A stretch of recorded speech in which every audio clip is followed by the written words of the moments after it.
All right, let's dive right into this explainer. Imagine this. A severe security breach just cost a company nearly $250,000. It's a massive, high-stakes scenario, and honestly, it happens way more often than you might think. Today, we're going to explore exactly how cybersecurity analysts defend against these kinds of devastating attacks. We're going to break down the whole life cycle of cyber defense, translating the blueprints, the everyday tools, and the crisis strategies that keep our digital fortresses secure.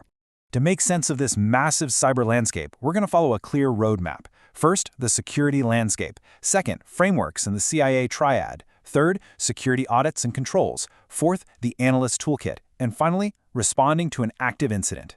So, Section 1, the security landscape. Let's figure out what we're actually up against. Here's a question that stumps a lot of beginners, but getting this right is absolutely crucial for everything we're about to cover. What actually is the difference between a threat and a risk? In everyday conversation, we toss those words around interchangeably, but in the cybersecurity world, they mean two very distinct things. Well, think of it this way. There's a clear separation between an event and the potential damage. A threat is the event itself, like a hacker sending out a shady phishing email. The risk, on the other hand, is the actual likelihood or impact of that threat hurting you. For instance, your risk is off the charts if you don't have proper data backups. And the thing connecting the two, that's what we call a vulnerability. It's a weakness, like an outdated firewall or a terrible password. A threat actor exploits that vulnerability, and boom, that creates your risk. Now, where do these threats actually hang out? Think of the internet in layers. You have the surface web, which is where we do all our everyday browsing. Below that is the deep web, which requires authorization. Think of your company's private intranet. But then there's the dark web. This requires special software to access, and it's basically the secretive underground layer. This is very often the preferred playground where threat actors negotiate dangerous ransomware attacks or sell leaked, sensitive data. Moving right along to Section 2, Frameworks and the CIA triad. Let's look at the blueprints organizations use to build their defenses. Enter the CIA triad. And no, not that CIA. We are talking about confidentiality, integrity, and availability. This is the absolute core security model for any organization. Let's use a bank as an example. Confidentiality ensures that only authorized users can actually see your funds. Integrity means that when you transfer $50, exactly $50 is moved, the data is correct and entirely untampered with. And availability means you can pull up your bank app and access your account whenever you need it. If a threat compromises literally any of these three pillars, the organization is in serious trouble. Next up, we have the NIST Cybersecurity Framework, or CSF. This acts as a 5-step blueprint. Imagine an employee innocently plugs their infected personal phone into a work laptop just to charge it. The security team uses this exact framework to identify the compromised device, protect the rest of the network from getting hit, detect the specific malware, respond by blocking the device, and then recover any damaged data.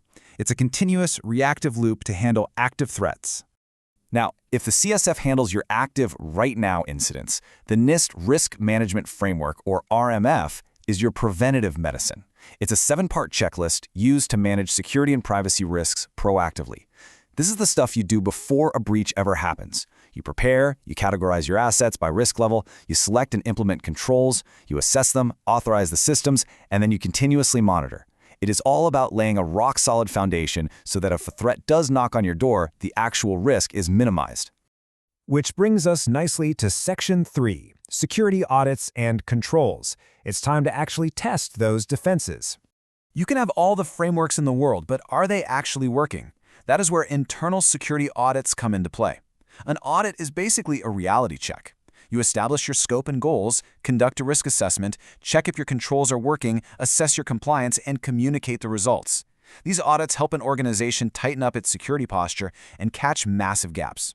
For example, an audit might reveal that you don't have strict password policies, which, by the way, could lead to a massive breach and trigger some incredibly hefty compliance fines.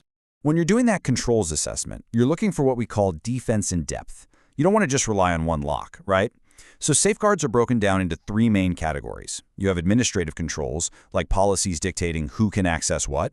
You've got technical controls, things like data encryption or intrusion detection systems.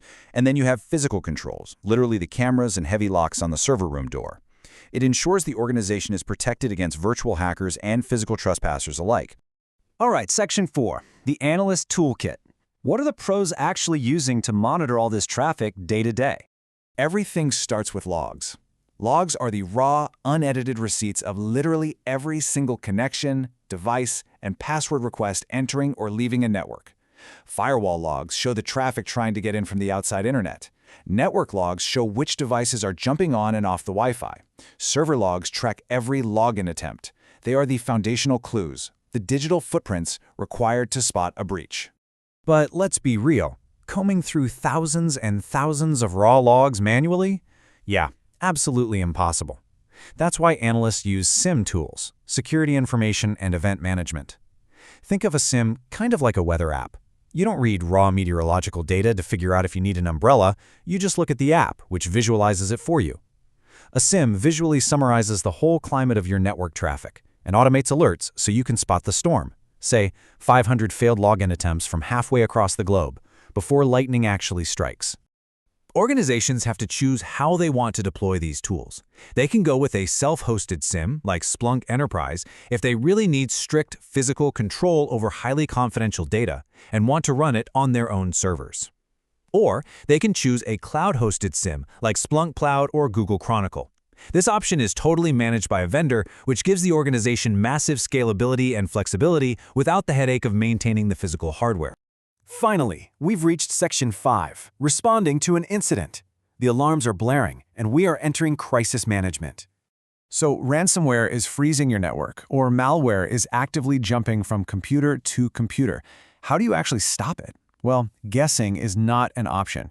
Panic is definitely not an option. You need a precise, immediate, and heavily tested plan. Enter the playbook.